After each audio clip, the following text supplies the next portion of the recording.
네, 미국에서 오미크론 확산이 거침없이 이어지고 있습니다. 입원 환자 수가 사상 최다를 기록하면서 병원에도 비상이 걸렸는데요. 독일과 이탈리아에서도 오미크론이 우세종으로 자리를 잡았고 일본도 신규 확진자가 하루 2만 명대로 올라섰습니다. 국제부 연결해서 소식 들어보겠습니다. 김영근 기자. 네, 국제부입니다. 네, 미국의 최근 상황이 심상치가 않은 것 같습니다. 입원하는 환자 수가 코로나 사태 이래 가장 많다고요? 네, 그렇습니다. 현지 시각 14일 기준 미국의 코로나19 입원 환자는 15만 7천여 명에 이릅니다. 코로나 사태 후 가장 많은 숫자입니다. 최근 7일간의 하루 평균 입원 환자 수도 2주 전보다 79% 늘면서 14만 8천 명을 넘어섰는데 이 또한 사상 최다 기록입니다.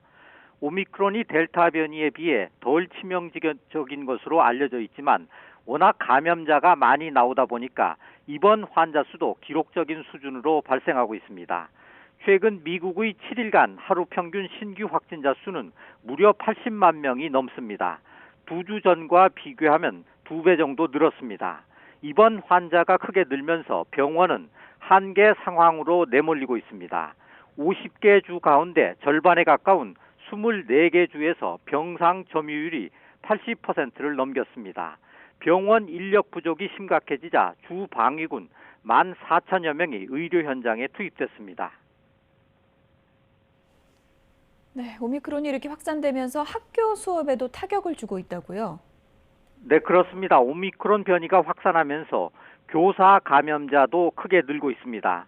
이 때문에 교사가 부족해지면서 일부 학교가 불가피하게 대면 수업을 중단하고 온라인 수업으로 전환하고 있습니다. 지금까지 대면 수업을 중단한 학교는 2,000곳이 넘는 것으로 알려졌습니다. 오미크론 확산은 미국 사회 전반에 인력 차질을 초래하고 있습니다. 조종사와 승무원 부족으로 항공편이 대규모로 결항하고 있고 생산, 가공, 유통업체 직원들이 감염으로 일손이 부족해지면서 식료품점 진열대가 텅텅 비는 사태도 발생하고 있습니다. 네, 미국뿐만 아니라 유럽과 일본도 오미크론 확산이 심각하죠. 네, 그렇습니다. 독일의 신규 확진자는 9만 2천여 명으로 사상 최다를 기록했습니다. 일주일 전 44%였던 오미크론 변이가 73%로 증가해 델타 변이를 밀어내고 우세종이 됐습니다. 하루 20만 명 안팎의 신규 확진자가 발생하고 있는 이탈리아도 오미크론 변이가 우세종으로 자리 잡았습니다.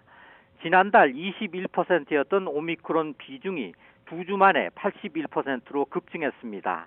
이미 오미크론 변이가 우세종이 된 프랑스도 신규 확진자 수가 33만 명으로 여전히 30만 명대를 오르내리고 있습니다. 한때 신규 확진자 수가 100명대까지 떨어졌던 일본도 오미크론 확산으로 비상입니다. 지난해 9월 이후 넉 달 만에 신규 확진자가 2만 명을 넘어섰습니다. 지난 12일 1만 명대를 넘어선 지 불과 이틀 만에 2만 명대로 불어나는 폭발적인 확산세를 보이고 있습니다.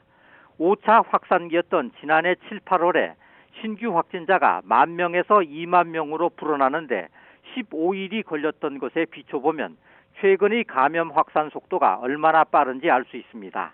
지금까지 국제부에서 전해드렸습니다.